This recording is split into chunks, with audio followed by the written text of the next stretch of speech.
We had a really amazing campaign here on Vashon last summer.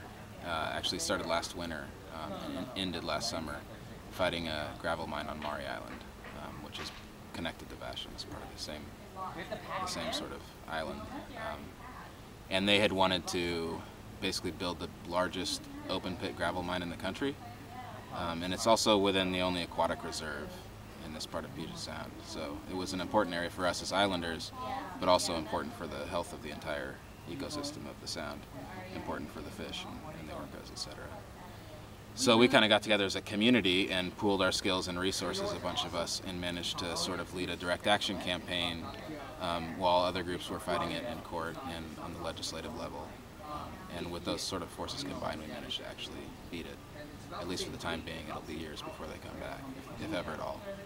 So after that success, we kind of wanted to find a way to carry momentum sort of within our community to be able to use a lot of the capacity and strengths and skills that we built to sort of begin to increase the awareness within not just Puget Sound but the state itself as far as how we're going to protect our important natural resources and how we're going to be able to stop these things like climate change and carbon emissions and stuff like that locally. Mount Rainier came along as an idea because we were looking at this coal plant in TransAlta as maybe the next best target of our energies, simply because so few people in the state know about it, and also because it does account for something like 10% of the total carbon emissions for the state of Washington. So we thought if we could contribute some into that campaign. You know, Sierra Club is doing work in other groups as well. So if we can contribute our energy and skills as far as making it look like an important way for citizens to engage, particularly in non-conventional ways. Mount Rainier was also important to us because it's such a large icon for the Northwest. You know, most of us in this region that grew up here grew up seeing it, you know, almost on a daily basis, and sort of in awe and reverence of this great mountain. It was important to the native peoples that were here before us as well. So we thought it would be a really good place to stage something like this, to kind of show the state that we're serious about it.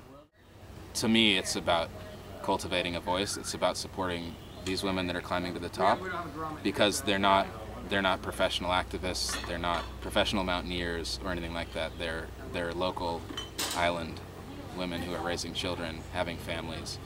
And typically these kinds of actions have been more led and done by young people. And I think, and for young people that's important because it's their future, it's our future as young people.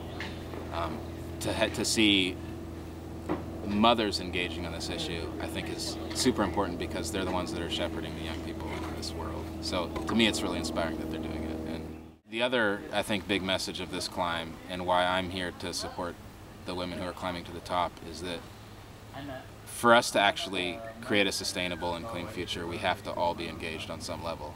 And it's a shame, I think, that we've come to think of our democracy as something that we can fulfill by voting. And voting is important, and calling legislators and stuff like that is important, but we also have to be willing to step outside of our daily conveniences to actually